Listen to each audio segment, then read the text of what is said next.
Des premières formes d'écriture jusqu'à l'art contemporain, voilà le parcours proposé par cette exposition.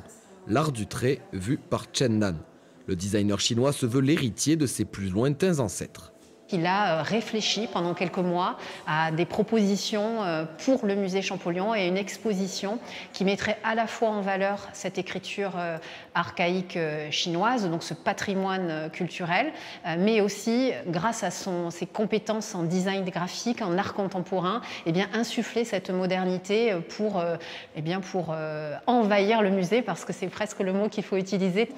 En effet, les pièces de l'artiste se retrouvent à tous les étages de la maison natale de Champollion, un musée dédié aux premières écritures, où l'osekai, l'écriture archaïque chinoise, a bien sûr toute sa place. Ces premiers signes chinois vont être utilisés, vont se développer et vont évoluer, mais vont rester en quelque sorte un peu les mêmes qu'à l'origine pour donner l'écriture chinoise qui est utilisée à l'heure actuelle et qui est toujours la même depuis 3500 ans. Une filiation recherchée par Chen Nan qui se retrouve dans son art, une exploration visuelle de la civilisation chinoise. Il s'est nourri de toute cette histoire antique de la Chine, auquel il adjoint tout ce qui sont les philosophies traditionnelles chinoises, que ce soit le confucianisme, le taoïsme, le bouddhisme. En fin de parcours, sur la place des Écritures, cette œuvre fait le lien entre les travaux de l'égyptologue Champollion et de l'artiste Chen Nan.